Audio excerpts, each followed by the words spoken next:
ছিল। তো একটা সময় আমি খুব প্রত্যন্ত অঞ্চলে যেতাম, রিমোট এরিয়ায়, বিল আর বিল একটা গ্রাম, দাওয়াত করছে তো আমি চলে যেতাম। কোরআনের কথা আমার পৌঁছাইতে হবে সব জায়গায়। তো মাহফিল শেষে রাত 2টার দিকে আমরা ফিরতেছি, বিল আর বিল, কিছু গুচ্ছ গ্রাম। হঠাৎ একটা মোড়, ওই মোড়ের ওইখানে দেখি একটা গাছ ফালানো।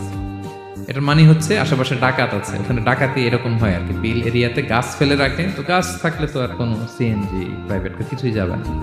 তাই আমি বুঝতে পারলাম যে এটা তো ডাকাতের কাজ। আমি সূরা ইয়াসিন তেলাওয়াত শুরু করে দিলাম। বিপদে বলে সূরা ইয়াসিনের প্রথম 9 আয়াত, কয় আয়াত? এই 9 আয়াত পড়বে। পড়তে আরম্ভ করলাম, ড্রাইভারকে বললাম একটু করে পেছাও। তো টর্চ মারতেছে বিল থেকে, মানে ওরা তো ওখানে উৎপেতে আছে।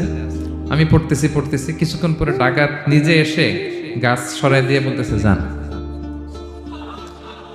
মানে ও কি করবে ও নিজেও বুঝতেছে না, ও যে কি করবে, ও কি করতে হবে ওটা